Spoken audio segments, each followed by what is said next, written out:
رئيسل وزراء حكومة فدرالka Soomaaliya mudane Xasan Cali Khayre ayaa golihiisa wasiirada isugu yeeray shir degdeg oo aan caadi ahayn kaas oo isugu yimaadaan loogana hadlo arrimo muhiim ah.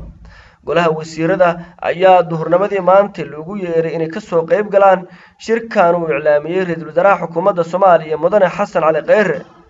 waxaana la shaaciyay shirkan in looga hadlayo sharciga doorashooyinka oo kamid ah arrimaha ugu waaweyn ee xukuumadda mucaaradku ay ku haystaan. shirkan ayaa ku soo beegmay iyadoo ay sii kordhayaan cadaadiska siyaasadeed ee ay la kulmayaan madaxda sare ee dalka gaar ahaan madaxweyne Farmaajo iyo ra'iisul wasaare Khayre.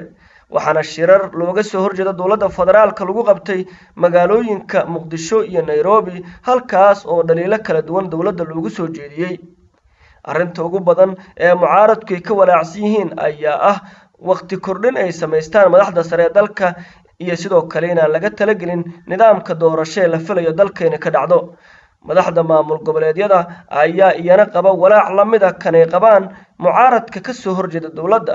waxaana ay ku dhaliilayaan hoggaanka sare ee dalka inaysan iyagu talo ku lahayn ka maamul goboleed ahaan nidaamka dowladdu ay doonayso in doorashadu ay ku dhacdo sanadka 2020 ilaa horaanta 2021. shirkan degdeg ah ra'iisul wasaaruhu ugu yeeray golihiisa xukuumadda lama ogo inuu sii socon doono iyo go'aano ka soo bixi doona, maadaama la shaaciyay in arrinta ugu weyn ee looga hadlayo ay tahay sharciga doorashooyinka oo xukuumadda lagu dhaliilayo inaysan baarlamaanka u soo gudbin. madaxweynaha Puntland Saciid Cabdullaahi Dani ayaa daliil culus waxa uu soo jeediyay madaxda dowladda federaalka isagoo dhanka kala shaaciyay in golaha amniga qaranka ku magacaabano aysan matalin shacabka Soomaaliyeed. Saciid Cabdullaahi Dani madaxweynaha Puntland ayaa waxa uu daliil xoogan u jeediyay dowladda federaalka waxaana uu ku dhaliilay dhanka wada shaqeynta maamul goboleedyada iyo sugidda amniga. waxa uu sheegay dowladdu hogaamiye mudane Farmaajo inuu ilowday gobolada dalka gaar ahaan maamul goboleedyada isla markaana ay ku mashquushay sugidda amniga Muqdisho, isagoo si gaar ah u tilmaamay in sugidda amniga wadada Maka al-Mukarrama dowladdu ay ka roonaa waysay markastana qaraxyo iyo dalo qorshaysan ay ka dhacaan.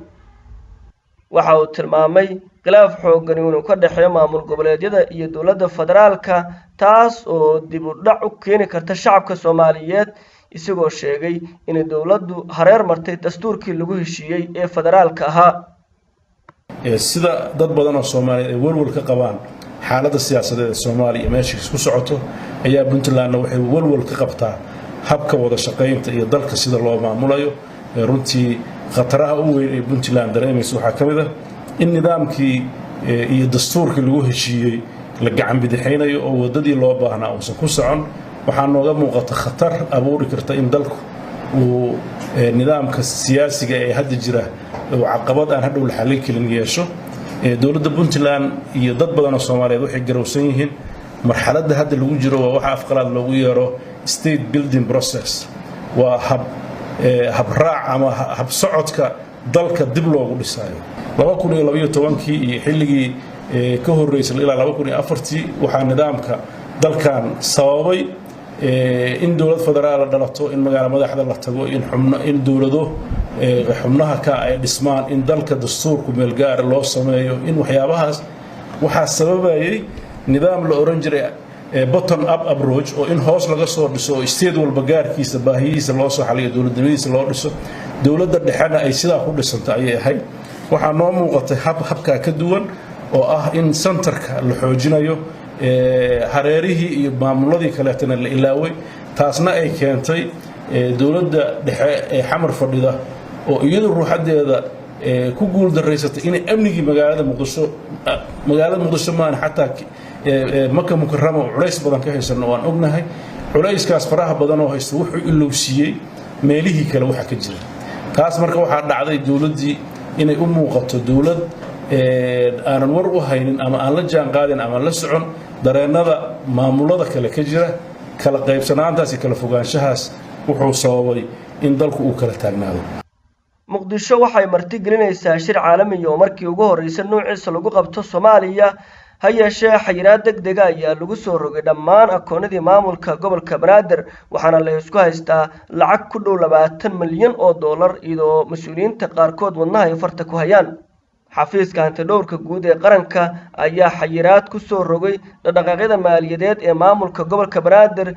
xafiiska hantidhowrka qaranka ayaa warqad amara u diray bangiyada sida gaarka loo leeyahay iyo bangiga dhexe ee Soomaaliya waxaana uu si rasmi ah ugu amray in xayiraad la saaro dhammaan akoonnada maamulka gobolka banaadir